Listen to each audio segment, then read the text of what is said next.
자, 시작해 보겠습니다. 자, 좀 전에 우리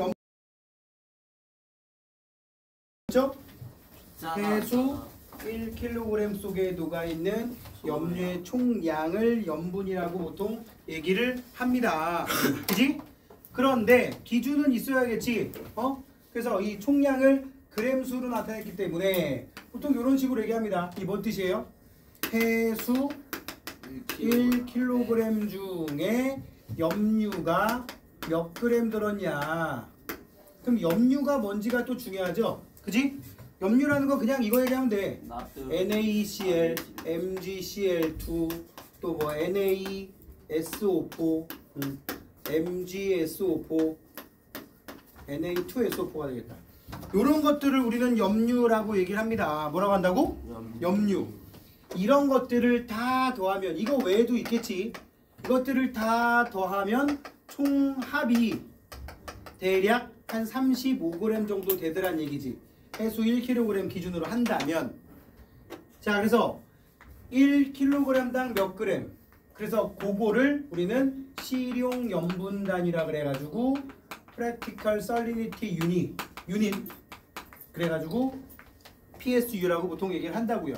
조금 옛날 단위 하나 소개를 해드리면, 지금 현재 전세계 평균 염류가 해수 1kg당 35g 정도 들어서 35g per kg. 그래서 요것들 총합이 35라서 35 PSU라고 쓰는데, 옛날에는 뭐도 썼냐? 35 공세개 그래가지고 퍼밀이란 단위도 썼어요. 지금은 잘 안 쓰는데, 최근까지 그냥 한 10년 전까지 이거를 거의 위주로 쓰다가 지금은 다 요걸로 통일했어. 근데 웃긴 건 뭐냐면 등가 교환이야. 그러니까 등가 교환이니까 35 퍼밀이라고 나오던 35 PSU라고 나오던 똑같이 해석하시면 됩니다. 알겠지? 네. 자, 그런데 이제 전 세계 평균이 35라고 얘기를 했는데, 전 세계 평균이 35 PSU라고 얘기를 했는데, 그러면 전 세계 평균 해수 1kg을 채취를 해서 이거를 분리를 해보면 965g은 H2O고 나머지 35g이 염류가 된다는 얘기잖아요.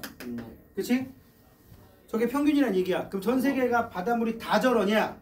아니, 바다 중에는 40 PSU가 나오는 바다도 있고 35 PSU가 나오는 곳도 있고, 어떤 곳은 30 PSU가 나오는 곳도 있고, 또 어디는 30보다 작은 데도 있어요. 자, 문제는 이제 심한 곳은 250 PSU짜리 바다도 있긴 있어. 참고로 지금은 바다는 바다라고는 하진 않는데, 그 니네가 말하면 알만한 사해는 참고로 지금 바다라고 안 하고 염수 호수라고 합니다. 바다하고 연결고리 아예 끊겨버린 지가 수십 년이 돼서 지금도 계속 높아지고 있대요. 지금 아예 색깔까지 달라져 있어. 막 핑크색 막 거의 그 정도 돌고 있더라고. 그리고 사람 못 들어가게 놨대요. 지금은 사해하면 여러분들 본 사진 또 떠오르지. 물 위에 둥둥 떠가지고 그 백인 할아버지, 머리카락 없는 할아버지, 빨스마 입고 이렇게 막 신문 보고 있는 거 막 이런 거, 그지? 그런 장면은 이제 다 한 20-30년 전 사진이라고 보시면 되고, 지금은 뭐 굳이 뭐 감시의 눈을 피해 들어간다면 또 하겠지. 선생님처럼 이제 고생대 자연사박물관 앞에 계곡에서 화석 불법 채취하려고 시도하는 인간도 있으니까 분명히 있을 거라고. 내가 6월 모의고사 보고 나서 한번 또 시도를 할 생각인데, 뉴스에 나오면 잡혔군 이러시면 됩니다. 나와요? 나올 것 같아. 안 나올 거야. 그럴 확률이 높으면 그런 짓을 하지도 않아. 그래서 지금 도전을 하다가 상황이 여의치 않다 싶으면 그냥 살라고. 야, 당근에서 화석도 팔더라. 근데 진짜 어이가 없어가지고 정말 있을까? 진짜 있더라고. 내가 지난번에 보여준 그 규화목이죠. 규화목, 나무 화석. 규화목 팔더라고. 얼마예요? 조금 작은 거, 그냥 뭐 연탄 한 장만한 짧은 그루터기만한 건 한 20만 원? 30만 원? 그냥 비싸지. 그것도 어떻게 옮길 거, 어떻게 옮길 거 이거. 응? 자, 아무튼 그럼 여기는 전 세계 평균보다 짜고 여기는 전 세계 평균보다 싱거운데, 우리는 궁금한 게 이거란 말이야. 도대체 왜? 이유가 뭘까? 그 이유는 아주 단순합니다. 증발이 많이 일어나. 바닷물이 점점 증발이 많이 일어나. 그럼 짜. 뭐 되게 당연한 얘기지. 공부를 자, 증발은 그런데 비가 많이 내리면 어떻게 되겠어? 뭐 비가 많이 내리면 싱거워지겠지. 네. 그지? 그다음 이제 극지방은 좀 특이해. 극지방에서 얼음이 계속 얼 수도 있고 녹을 수도 있거든. 물론 전체적으로 녹는 양이 많기 때문에 전 세계 바닷물 염분은 그 북극이나 남극의 바닷물 염분은 좀 낮다고 보통 얘기하는데 거기도 계절 있잖아요. 북극과 남극도 계절이 있거든요. 여름에 계절이 겨울이 되면 그 동네도 좀 얼어. 녹는 것보다 어느 게 좀 더 많아져. 뭐 몇 개월 안 되겠지만 그때는 그 주변 바다가 짜지는 거야. 왜요? 바닷물이 아까 965g이 물이고 35g이 염류라 그랬잖아. 평균. 얼 때 H2만 먼저 얼어. 먼저 어는 게 아니라 걔만 얼어. 그러니까 주변 바닷물이 얼면 얼고 그 얼어버린 물속에 있던 염류는 도로 밑으로 빠집니다. 그럼 주변 바다 어떻게 되겠어? 짜지겠지. 그지? 그러니까 냄비에 물 넣고 졸이는 거랑 똑같아. 냄비에 소금물 넣고 졸이면 짜지냐 안 짜지냐? 짜지겠죠. 짜지잖아요. 분명히 집에서 부모님이 요리하신 또는 니네가 요리한 국을 찌개를 먹다가 보면 아침 먹을 때는 괜찮은데 저녁에 보면 짜져. 그지? 왜? 계속 쫄아서. 요새 그런 집 거의 없지만 보통 한 번 먹을 만큼밖에 안 하잖아요. 그죠? 아침 저녁으로 똑같은 국 나오면 어떨 것 같아? 행복해? 쌤은 이런 말 하면 또 옛날 얘기 자꾸 하게 되는데 쌤이 1남 3녀거든. 여동생 셋이거든. 이제 우리 와이프도 1남 3녀야. 애국자지. 근데 우리 와이프는 막내고 난 첫째 장남이란 말이야.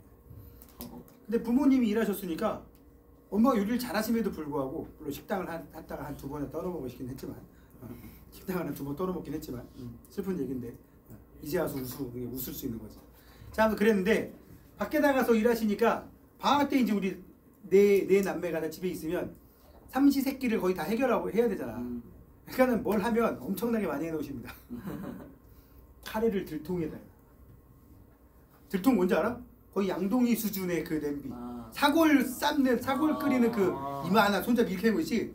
카레를 거기다가 해. 웃긴 게 뭐죠? 내가 카레를 또 좋아해. 그렇게 해놨는데 이틀 만에 그게 다 사라져. 이틀 만에. 사골 두 통. 응? 그런데 자 봐봐 내 말 그거야. 계속 끓이면 어떻게 되냐? 짜지잖아요. 왜? 수분이 증발하니까. 근데 얼음이 얼면 똑같아. 이것도 내가 실험할 수 있어. 국만 계속 졸이지 말고 소금물을 만든 다음에 그 소금물을 냉동실에 넣고 반만 얼려봐. 그러니까 얼었다 싶을 때 봐가지고 아직 덜 얼었네. 계속 얼었나 보고 얼었으면 얼음만 싹 덜어내고 남은 물 아직 안 얼은 물 있지. 아까 얼기 전하고 나중에 맛 봐봐. 졸라 짭니다. 왜냐면 H2만 얼고 염분 도로 그 밑에 남은 물로 빠진다니까. 그래서 결빙이 일어난다. 얼음이 언다는 뜻이야. 얼음이 얼면 짠 거야. 염분의 증가라는 건 뭐야? 짜진다는 얘기입니다. 알겠죠? 이번에 뭐야? 그럼 반대말, 결빙의 반대말. 해빙이면 이건 얼음이 녹는다는 뜻이야. 그럼 싱거워지겠죠? 자, 근데 여러분들 짚어봐야 될 게 이거죠. 육지로부터 담수의 유입. 담수가 뭐야? 안 짠 물, 민물, 육수라는 말을 쓰지만 요새는 담수가 제일 많이 쓰여. 담백한 물이라는 뜻이지 안 짜고. 저게 유입되는 게 많다. 그러면 주로 어떤 동네야? 강물의 유입이라고 해서 큰 강의 하구, 예를 들어서 뭐 한강 하구, 낙동강 하구, 금강 하구 이런 데는 별로 안 짜겠지. 그지? 그리고 또 한 개 이것만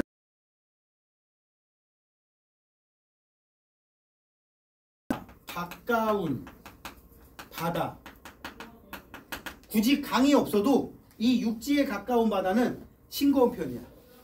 바다 한가운데보다 예를 들어 태평양이 쫙 있잖아. 우리나라 이쪽에 있고 미국 이쪽에 있고 태평양 한가운데는 짠데 이 연안 지역, 우리나라, 일본 뭐 이쪽 있는 지역, 중국 있는 지역이나 미국 근처는 조금 똑같이 선을 쫙 걷을 때 이거 위도선이라 그러지. 바다 한가운데보다 이 양쪽 대륙 근처가 좀 싱거워. 염분이 1이라도 낮아. 왜 그럴까? 강물의 유입보다 육지와 가까운 곳은 땅속으로 지하수가 유입되는 것도 굉장히 많습니다.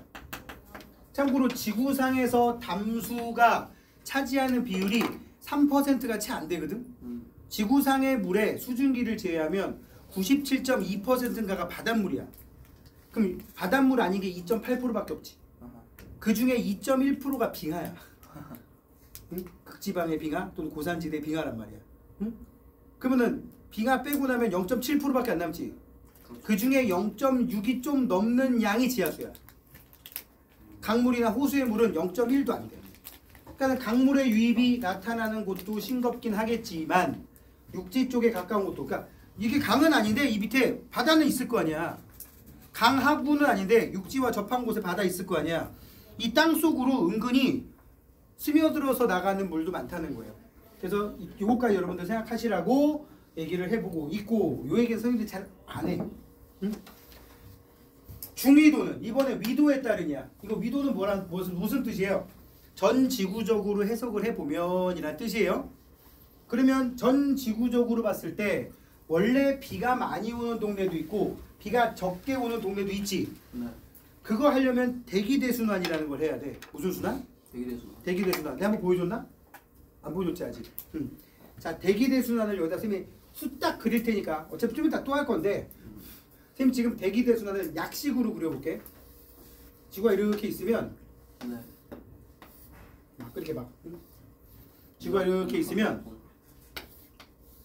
우리나라 여기쯤 있잖아. 북위 30몇 도, 그지? 우리나라는 편서풍 영향받는 곳이고 여기는 이런 극동풍. 요거 그려놓고 계속 반대로 하면 돼. 위, 아래, 봐, 아래, 위, 아래, 위, 아래, 위, 그지? 네. 우리가 무슨 소리인지 다 알아. 남자랑 똑같아. 그 몇 년 된 노래를 아직도 울어먹고 있어요. 자, 아무튼 이렇게 있으면 지금 내가 보려는 건 이거야.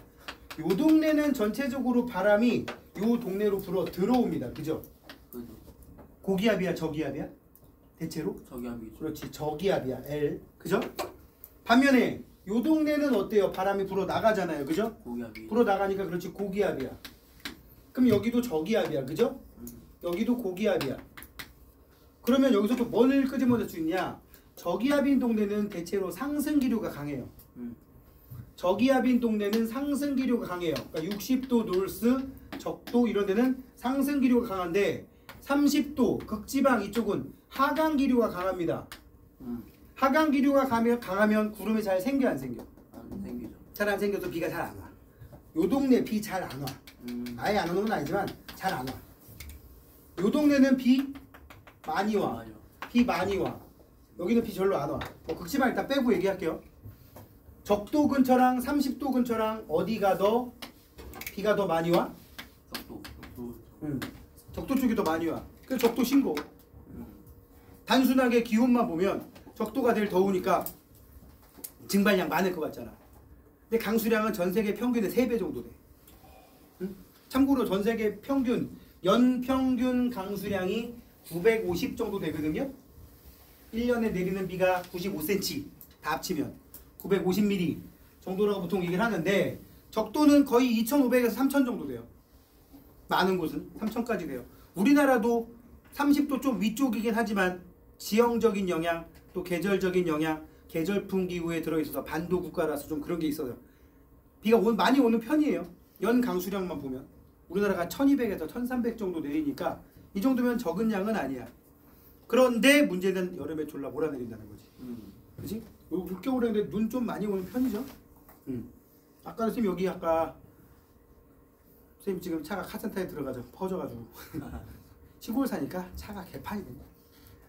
도로 상태도 별로 안 좋고 하니까 차 밑에 크로스바가 날아갔대요. 어쩐지 계속 삐걱삐걱 소리가 달라. 그랬더니 뭐가 볼트가 풀렸대나. 하여튼 그래서 지금 버스를 타고 왔는데 농수산물 시장에서 걸어왔거든. 걸어오는데 그냥 조금 진눈깨비 날리더만 1시 반쯤에. 올해는 진짜 눈 되게 많이 오는 편인 것 같긴 해요. 자, 아무튼 그런 식으로 해석을 하게 되는데 눈이 많이 오거나 그렇긴 한데 겨울에 많이 내리는 게 아니라 여름에 많이 내리는 게 아니라 여름에만 많이 내린다고. 우리나라는. 그래서 우리나라는 연평균 강수량은 많은 편이기는 한데 알지? 우리나라 물 부족 국가에 속한다는 거. 뭐 그건 그거고. 여기 잘 보면 중위도는 적도보다 표층연분이 높다고 돼 있어. 그지? 이게 뭔 뜻이야? 짜단 뜻이에요. 그럼 이유가 뭐야? 증발량이 적은 동네는 아니잖아. 30도면. 그렇게 추운 동네 아니잖아. 어느 정도 살짝 따뜻한 동네이긴 한데 증발량도 제법 되는데 어떤 현상이 생겨요? 비가 잘 안 와요. 그래서 짜.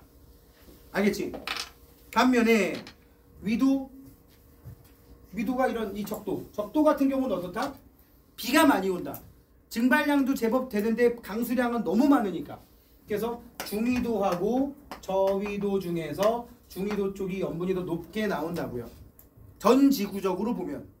알겠지? 뭐 지역적으로 또 세세하게 쪼개면 다 다르겠지만 극지방은 대체로 표층 염분이 낮다. 이건 뭐야? 뭐 지구 온난화 때문에 아까 결빙, 해빙이 다 있다고 했지만 뭐가 더 많다는 얘기야? 해빙이 좀 더 많다는 얘기예요. 그쵸? 비가 녹는 양이 더 많다는 얘기죠. 근데 뭐 어디 잡지책이나 이런 데에서 신문기사에서 봤는지 모르겠는데 전 세계에 있는 남극과 북극과 고산지대의 빙하가 다 녹으면 그 녹은 물만 가지고 따지면 해수면이 얼마나 상승한다. 들어본 적 있어? 네. 얼마나? 3cm. 60m 정도 상승합니다. 까비. 전 세계 빙하가 다 녹으면. 그러니까 남극도 없어지고 남극도 빙하가 싹 녹아버리고 저기 히말라야 산맥 알프스에 있는 산 그런데 빙하 고산 빙하 다 녹아버리고 북극에 떠 있는 빙하도 다 녹으면 해수면이 60m 정도 상승한대요. 응? 근데 뭐 자기네 집에 해발 60m보다 낮은 곳인 사람 보통 우리나라 웬만한 도시들 다 해발 그래도 한 5, 60m 되지 않나? 그지? 자 아무튼 뭐 그건 나중 얘기고 그렇게 빙하가 녹는 게 더 많기 때문에 이런 말 써 있는 거야. 알겠지? 그런데 여기 안 나와 있는데 우리나라의 경우를 이제 얘기를 해보자. 지금 방금 얘기한 건 전 지구적인 거였고요.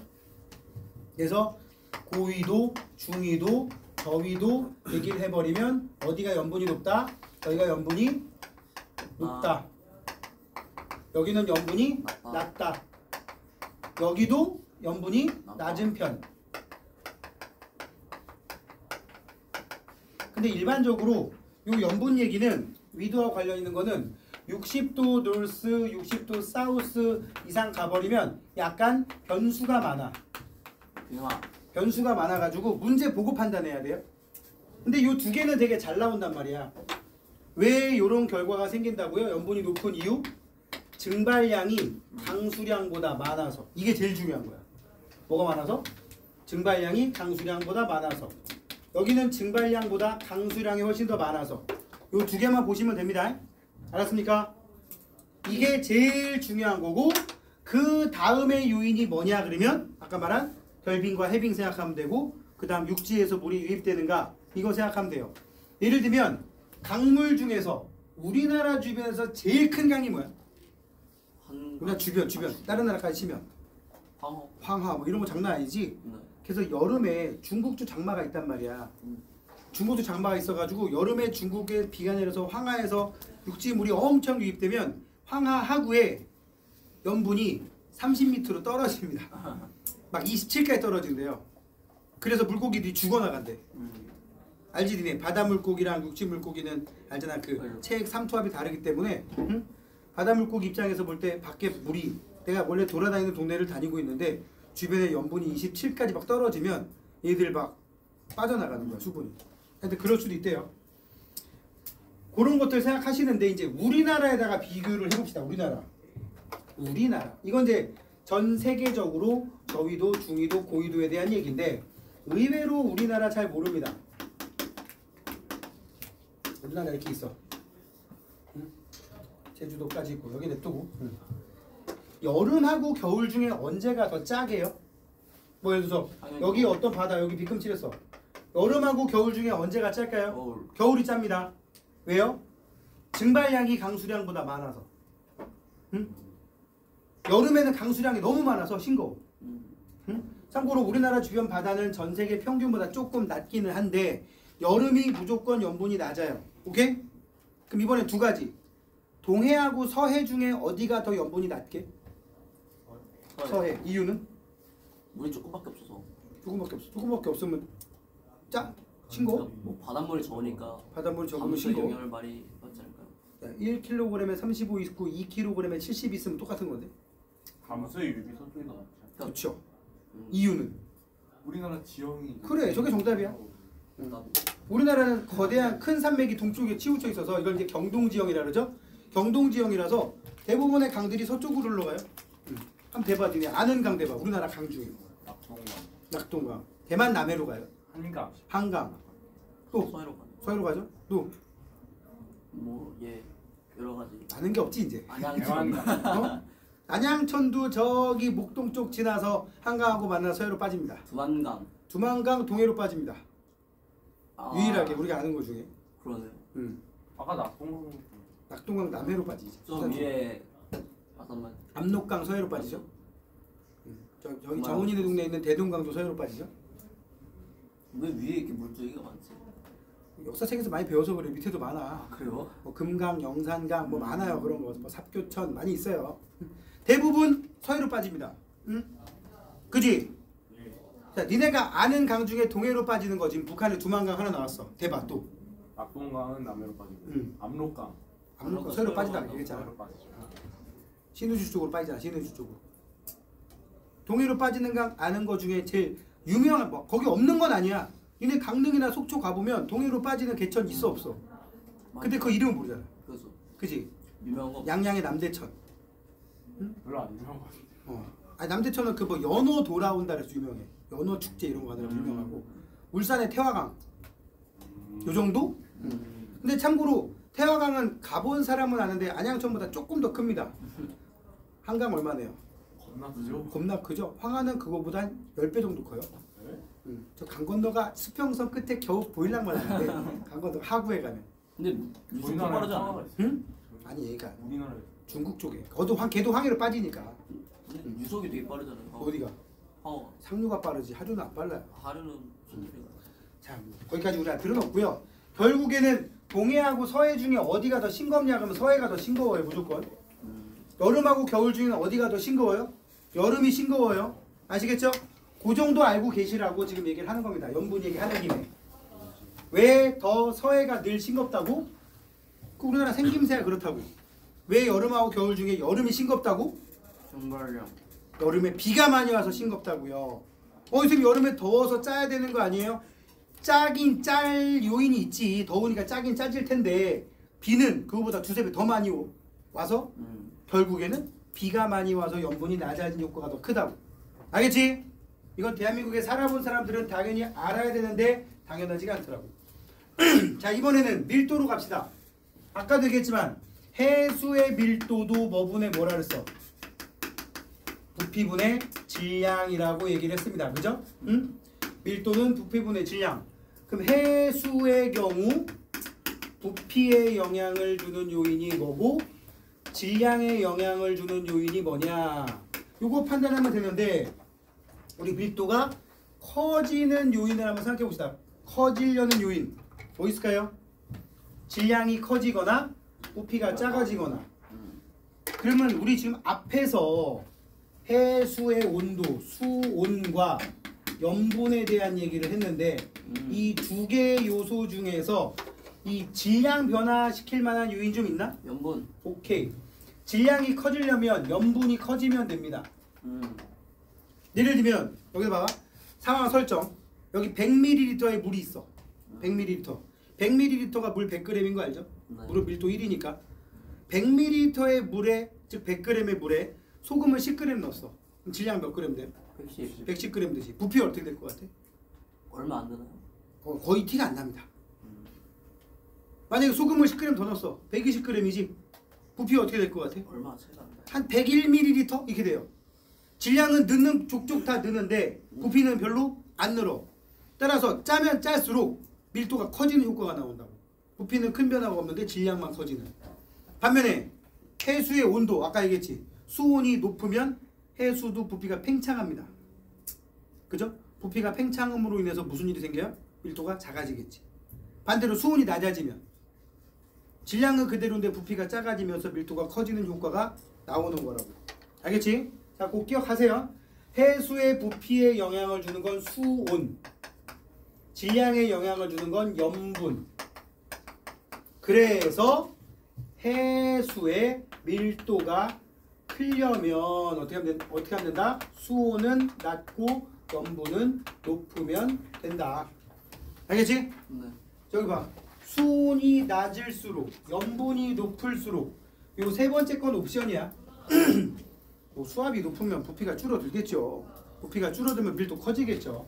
그럴수록 밀도가 증가하는데 그 중에 수온의 영향이 가장 큽니다. 왜냐면 염분은 전 세계 바닷물 평균 염분이 사해 같은 황하, 하구 같은 그런 특이한 동네를 빼면 염분 차이가 많지가 않아요. 한 0.5, 0. 몇 밖에 차이 안 나요. 계절에 따라서도 한 1, 2밖에 차이 안 나요. 수온 어때? 수온. 근데 우리나라 황해를 가지고 수온 얘기하면 여름에는 수온이 가끔씩 좀 심할 때 30도 근처까지 올라갑니다. 가끔씩 뭐 가두리 양식장에 물고기가 폐사했다 이런 얘기 나오거든. 산소 부족으로. 왜 산소 부족이야? 수온이 너무 높아서 용존 산소량이 줄어버린 거야. 수온이 너무 높아서 거의 30도까지 가버리면. 근데 가끔씩 기사에서 사기를 치죠. 물고기들이 익어버렸다. 무슨 30도에서 익어. 응? 30도의 물에 물고기 담가두면 익어? 말이 안 되잖아. 그냥 비유하는 건데 아무튼 그렇게 수온이 올라가. 근데 겨울 되면 어떨 것 같아? 10도 이하로 떨어집니다. 네. 그 수온 변화는 거의 20도 가까이 난단 말이야. 우리나라만 생각해도.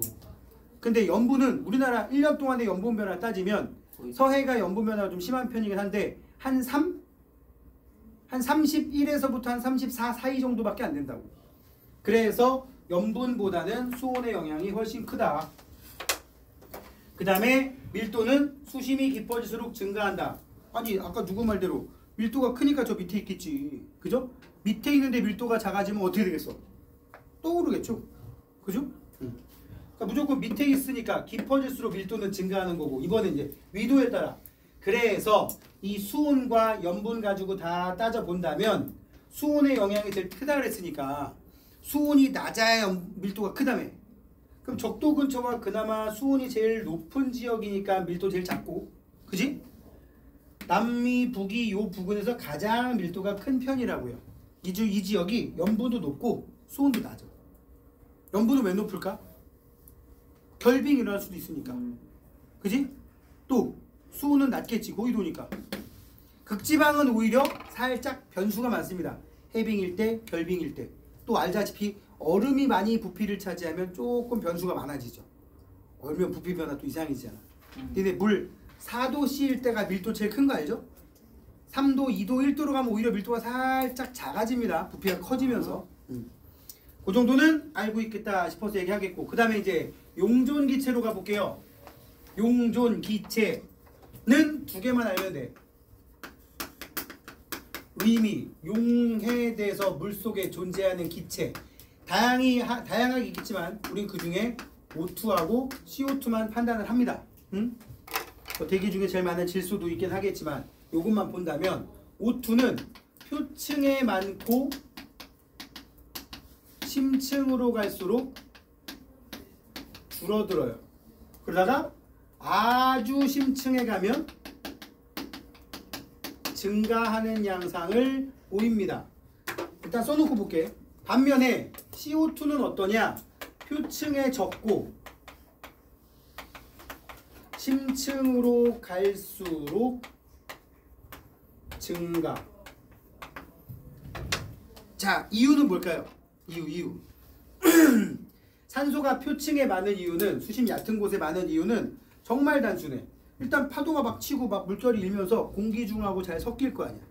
그지? 그래서 일단 표층에 산소가 많아. 그것보다 첫 번째 이유가 뭐야? 이게 지금 말하는 게 두 번째 이유고, 첫 번째 이유는 뭐예요? 광합성 하는 애들이 거기 다 있잖아. 얕은 곳에. 햇빛 잘 드는 곳에서. 이산화탄소를 먹고 산소를 방출한 애들이 대부분 수심 얕은 곳에 몰려 있으니까 표층에 산소가 많습니다. 당연한 얘기죠? 그리고 이제 광합성 하는 애들이 점점 개체수가 줄어드니까. 하지만 호흡하는 동물들은 돌아다니니까 산소는 소비는 하는데 생산은 안 해. 그래서 심층으로 갈수록 점점 줄어들어요. 그죠? 세 번째, 이게 좀 중요한 내용인데, 아주 심층, 막 수심 2000m, 3000m까지 가면 오히려 용존 산소량이 증가하는 양상을 보입니다. 자, 한번 살짝 볼까요? 이거 봐, 이거. 용존 산소량이 지금 제 말한 대로 표층에 많다가 광합성한 데가 줄어드니까 확 줄었다가 한 수심 1000m 정도 갔더니 좀 높아졌어. 그죠? 이건 이유가 뭐냐? 광합성 이런 거랑 아무 상관도 없어. 그냥 산소가 조금 이 동네 표층보다 많은 바닷물이 극지방에서부터 여기까지 흘러든 거야 그냥. 예를 들어서 여기가 우리나라 동해 바다라고 쳐봐. 동해에 수심 3,000m 있거든. 그 지역의 용존 산소량이 뭐 수심 500m 아니 수심 1000m보다 수심 3000m가 용존 산소량이 높아. 이유가 뭐냐? 그러면 광합성 뭐라 그랬어 저기서? 그럼 뭐 저기서 뭐 누가 산소 뭐 통 열어놨어? 아니잖아. 극지방에서 유입된 차가운 해수 때문이다라고 하면 돼.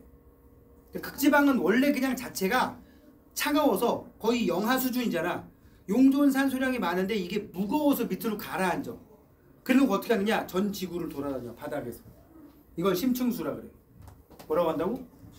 참고로 저기 이 심층순환을 뭐 여러 갈래로 가다 갈라지긴 하지만 그 중에 우리나라까지 오는 심층순환이 대체로 그린란드 쪽에서 흘러드는 게 많거든.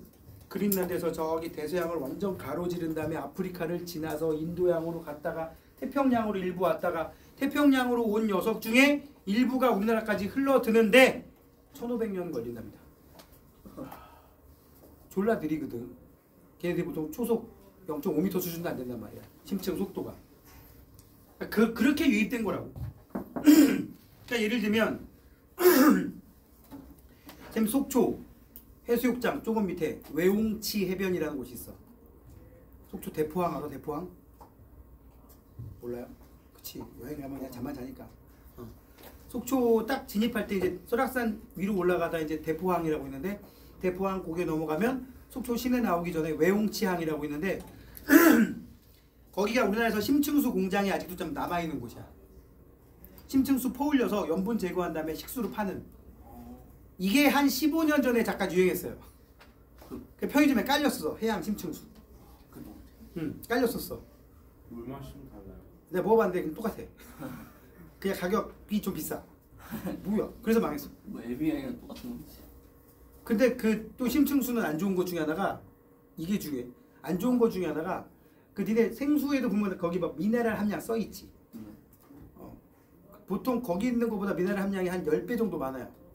좋은 거 아니에요? 이게 건강하고 젊은 사람은 좋은데 노인네들한테는 안 좋아요. 이게. 그게 알지? 미네랄이 자꾸 몸에 과다하게 유입되면 막 그 요로결석 막 이런 거 생기고 막 이런단 말이야. 그 결국에는 망했어. 막 옛날에 박태환이 CF 찍고 막 또 블루마린 막 그래가지고 박태환이 딱 이러고 막 해양 심층수 막, 또 바다의 왕자 막 그때 한참 하고 다닐 때래가지고 마침 이따 매칭이 되잖아. 예비항보다 비쌌어. 미친 거지. 응? 그 왜 먹어 그걸? 그럼 거기 이렇게 미네랄 함량이 많은 이유는 태초의 물. 그래서 맞아 그 박태환이 광고할 때도 태초의 물이란 말 썼어. 그러니까 생각해봐. 거기서 물 퍼올렸단 말이야. 참고로 외웅치항은 그렇게 심이 깊은 곳은 아닌데 내가 알기로 수심 500m 수준에서 퍼올릴걸? 거기도 뭐 하여튼 걔네들이 산소가 많은 이유는 뭐 때문? 그냥 극지방에서 유입된 거라고. 그 동네랑 상관도 없는 거라고. 알겠습니까? 이산화탄소는 오히려 또 어떻다고? 이산화탄소? 엄청 많아요. 표층엔 이산화탄소가 적다가 광합성한 애들이 점점 없어지면 이산화탄소가 늘지. 뭐 그냥 그 정도야. 그런데 이 그래프에 여러분들을 엿을 매기기 위한 작업이 살짝 숨겨져 있습니다. 선생님 질문에 대답해봐. 이거 그냥 핀 김에. 응? 표층에 산소가 많아. 아니, 산소는 표층에 많아 1000m에 많아. 표층에 많지. 이산화탄소는 표층에 많아 1000m에 많아. 짭니다. 1000m에 많지. 표층에는 산소가 많아 이산화탄소가 많아. 이산화탄소가 많아 보입니다. 그렇죠. 이거 조심해야 돼. 응? 용존 산소량은 위에 거 있고요. 용존 이산화탄소 밑에 거 있고요. 산소는 제일 많을 때 우리 그래프상으로 6이지. 단위 똑같다. 이산화탄소 제일 적을 때가 이만큼입니다. 이거 조심하시라고요. 응? 빅엿을 먹기가 딱 좋아요. 그래 안 그래? 맞습니다. 이거 왜 이런 일이 생겨요? 이산화탄소의 분자 구조 때문에 그런 거잖아. 그렇죠. 응? 극성이라서. 그래 안 그래? 그거 안 배웠니 아직?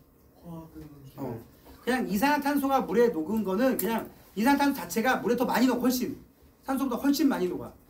그러니까는 탄산수라는 게 있잖아. 이산화탄소가 물에 녹으면 느낌이 나야 안 나요? 마셔보면 나요. 나죠? 가끔 보면 7개의 별 사이다 스트롱 막 이런 거 있잖아. 그거 흔들면 큰일 난다. 내가 예전에 한번 고속도로에서 운전하다 그것 때문에 죽을 뻔했어. 목말라서 땄는데 푹 넘쳐가지고 아무도 없었으니 망정이지. 와. 그냥 젖은 상태로 운전 다 했어. 뭐 이거 닦느라고 쏘아고 날 수 없잖아. 응? 뭐그 이후로 절대 그거 안 사요. 미친 것 같아. 나 폭탄인 줄 알았어. 응? 그냥 저쪽 조수석에서 한 2바퀴 굴렀거든. 그래서 괜찮게 하고 열었는데 그것도 조금 열었는데 벌써 뿜어져 나온 거야. 그만큼 많이 녹아요. 억지로 때려 넣는 거긴 하지만. 근데 산소가 들어있는 물, 그냥 물보다 산소를 많이 집어넣은 물을 저희가 팔아요. 그 에펠탑 그려진 빵집에서.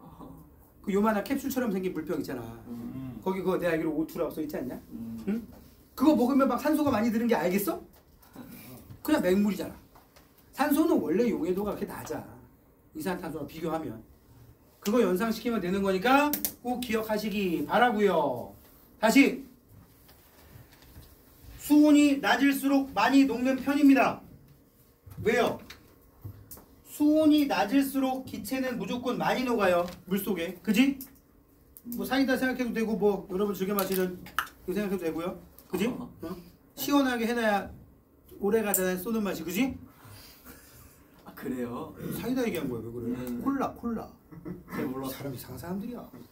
또 요거 생각 잘해야 돼. 여기까지는 알겠지. 수온이 낮아야 이산화탄소가 많이 녹아있다. 그지? 당황한 사람들이 몇 명 있네? 자, 뭐 고등학생인데 먹을 수도 있지 뭐. 어른들이 주는 건 먹어도 돼. 뭐야? 왜 자꾸 누굴 자꾸 쳐다봐? 이름이 뭐였더라? 병우? 네. 이름 병우 맞지? 응. 근데 왜 아는 줄 알아? 응. 나중에 따로 얘기해줄게. 나도 병자가 들어가잖아. 아들 이름. 어? 선생님 어렸을 때 집에서 이름이 저거였어. 집에서 이름. 나는 선생님 또래는 그게 있어. 집에서 부르는 이름, 호적에 있는 이름 이렇게 있는 경우가 좀 있었어. 한 2명 중에 1명? 뭐 이런 식으로. 안 그러면 외자로 부르든가. 병아. 특히 시골에서. 제일 끝에 자. 알지? 그 선생님 또래에서 좀 더 위로 올라가면 여자들 이름이 수구로 끝나는 애들도 많았고 좀 더 올라가면 이제 우리 어머니 아버님 그쪽까지 가면 대부분 여자 2명 중 1명은 자로 끝나고 한 5명 중 1명은 리에로 끝나고 리에 뭐 이런 가끔씩 뭐 김유정의 봄봄에도 나오고 순으로 끝나고 많잖아. 그지? 그러다 보니까 이게 예명으로 많이 예명이다시피 불렀단 말이야. 자야 이렇게 부르고 여기 수가 나중에 보면 진짜 숙인 줄 알았더니 보면 동숙이, 황숙이, 뭐 명숙이, 진숙이 많지. 그때 이름이 호자가 있었다고. 자 여기까지는 그러려니 하는데 여기 봐. 염분이 낮을수록 용해도가 증가한다고 돼 있어요. 응? 이건 당연한 얘기잖아. 압력 억지로 세게 가면 많이 녹을 거 아니야. 근데 뚜껑 따면 왜 나와? 압력이 작아지니까 못 녹고 나와버리는 거야. 그래 안 그래? 응? 요게 이제 중요해. 잘 봐. 여기 물이 있어.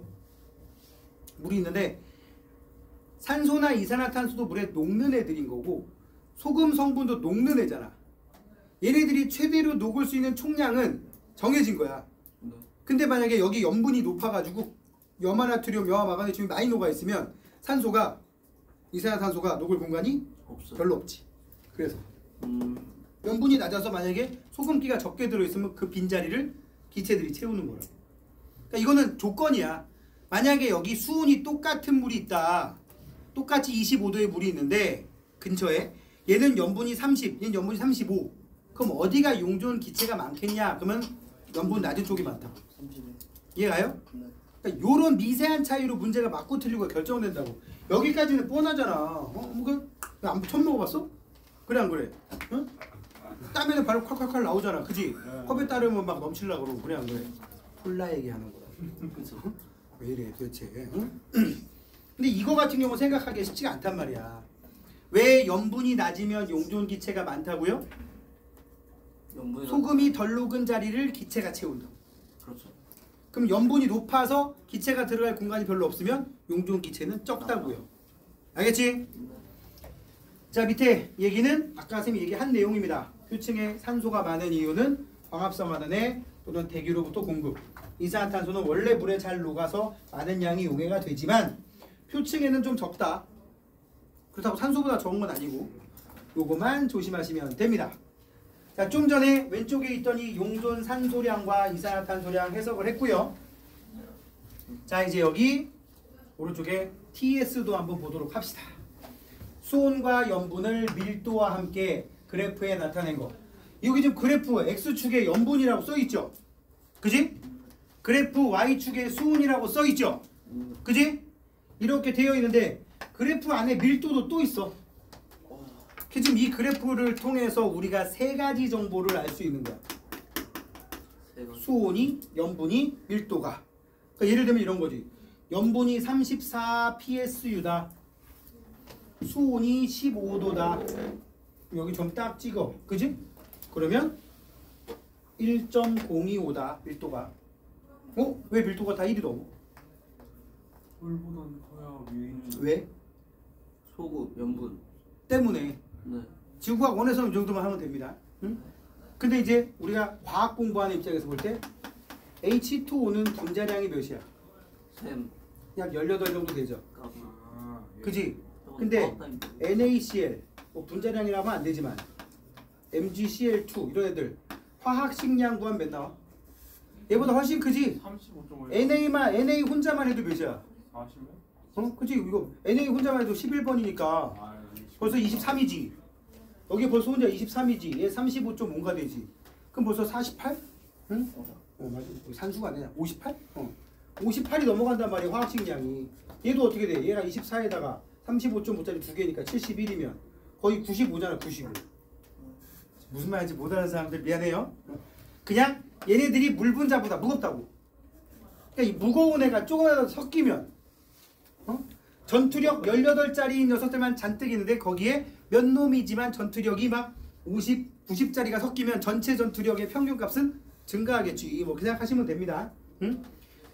그래서 무조건 밀도는 해수의 밀도는 무조건 높을 수밖에 없어요. 근데 여기 세 가지 성분이 세 가지가 여기 써 있죠. 염분, 수온, 그죠? 자, 15도에 34 PSU면은 염분이 1.025다라고 찾아낸 거야. 여기에서 잘 봐봐. 염분은 그대로인데 수온이 높아지면 밀도 어떻게 됩니까? 감사합니다. 감소하는 거 보이죠? 네. 그지? 염분 그대로인데 수온이 낮아지면 밀도 어떻게 됩니까? 증가합니다. 증가하는 거 보이죠? 이번에는 반대로. 수온은 그대로인데 염분이 낮아지면 밀도 줄죠? 예. 수온은 그대로인데 염분이 높아지면 밀도는 거의. 는 거 알겠죠? 자, 여기서 이제 제일 잘 나오는 거 하나 찍어볼게. 수온이 3도, 염분이 뭐 32.8, 수온은 3도. C인 A 해수와 여기 나와 있는 염분은 34구, 34. 수온은 10도 C인 B라는 해수. A와 B를 똑같이 1대1로 섞었다. 네. 밀도가 얼마냐? 밀도는 어떻게 되겠는가? 증가할까? 감소할까? 그 아니면 일정할까? 일정하다. 가 아니니까 내가 이걸 내는 거지. 잠깐, 밀도가 둘 다 1.026이죠. 네. 그지? 밀도가 둘 다 1.026이야. 얘도 밀도가 1.026이고 얘도 1.026이고 예를 들어 똑같이 1kg 섞었어. 그럼 진짜 염분보다. 밀도가 증가합니다. 잘 보세요. 이 그래프가 곡선이에요. 아이고. 이 두 지점을 쫙 연결을 해보면 가운데가 여기 나와. 그지? 이거 시험 되게 잘 나와. 밀도가 똑같은 해수를 똑같은 양 섞었는데 밀도가 증가해. 그래프가 곡선이라서 그래. 그러니까 이렇게 생각하면 돼. 이거하고 이거의 중간값, 온도도 이 둘의 중간값 찾아가지고 만들면 두 선을 연결한 중간 지점이 나온다고. 밀도 증가하는 거 알겠어요? 눈으로 확인 한번 해야 되기 때문에 이제 보여준 거야. 응? 낚이기 좋겠지? 이런 걸 맞아줘야지 되는 겁니다. 그러면 도대체 이 해수의 밀도를 찾아서 우리가 무슨 짓을 하려고 하느냐?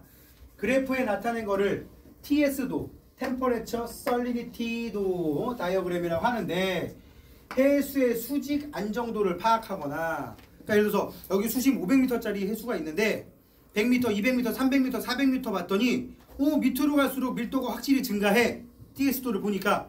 그럼 여기 해수는 되게 안정하구나. 움직임이 별로 없겠구나. 라는 걸 알 수가 있고, 만약에 밑으로 갈수록 밀도가 증가하더니 여기 한 200m 후가는 밀도가 낮아지는데 작아지는데 그럼 이거 지금 불안정한 해수라서 뒤집힐 수도 있는 거잖아. 그러면 그 밑에 뭘 들어 내가 잠수함 타고 돌아다니는데 하필 그 지역을 지나갈 때 좀 조심해야겠지. 실제로 그것 때문에 잠수함이 영향받을 수도 있단 말이야. 응? 뭐 그런 거 영향 안 받겠지만 수직 안정도를 파악하거나 이 동네에 있을 밀도가 아닌데 이 물은 도대체 뭐지? 그래서 이 물은 유난히 왜 다른 데보다 밀도가 크지? 이 새끼 도대체 어디서 온 거야 이거? 얘가 비슷한데? 얘랑? 또 얘는 쟤랑 비슷한데? 이거 계속 역추적하면 그린란드에서 없구만. 이게 파악이 되는 거라고. 해수를 역추적하는. 그래서 심층순환의 그 출발점, 심층순환으로 인해서 이게 어디서부터 유입이 됐는가, 또 앞으로 어디로 갈 것인가, 여기까지 오는데 얼마나 걸렸을까, 이런 거 파악할 때 이 TS도를 사용한다는 얘기입니다. 알겠습니까? 자, 그리고 나서 보너스. 이거는 5일 전에 오늘 5일 전에 급조한 페이지 추가한 거라서. 그저께 강원도 동해안 지역에 눈 많이 온 거 알죠? 좀 세상 뉴스 좀 보고 살아요. 강릉에 눈 많이 왔거든요. 네. 속초 쪽에. 대관령. 그러니까 대관령 넘기 전. 보통 겨울철에는 지금 우리가 이쪽 동네에 있기 때문에 서쪽에 있기 때문에 주로 이쪽에 눈이 많이 오고요. 왜냐면 시베리아 기단이 이렇게 넘어가면서 이쪽에 눈 쏟아붓고 이쪽에는 고온 건조해진단 말이야. 겨울에. 근데 겨울에 한 번씩 반대 상황이 발생할 때가 있어. 사실은 이 상황은 겨울에 가끔 그리고 초여름에는 아주 오랫동안 일어나는 현상이에요. 지금 여기다 그려놓은 거는 초여름 기준으로 그려놓은 건데 우리나라 주변에서 초여름에 영향을 주는 거는 오호츠크의 기단이거든. 오호츠크의 기단이 태백산맥을 넘어오면서 고온 건조해지는 거야. 대충 5월부터 한 6월 초 사이에. 요 사이에 장마 전에 산을 넘어오면서 무슨 일이 생기느냐? 고온 건조해집니다. 뭐 해진다고? 공건조. 그러니까 여기 바다에 있던 습한 공기가 올라오다가 이쪽에 쏟아붓고 이쪽에 고온 건조해지는 거야. 응? 그래가지고 이쪽에 가뭄이 발생한다고. 초여름에 딱 장마 이게 뭐냐면 모내기철이거든. 모내기철. 모내기철에 이쪽에 비가 잘 안 오다 보니까 모내기 할 때 물 많이 필요하잖아. 그지?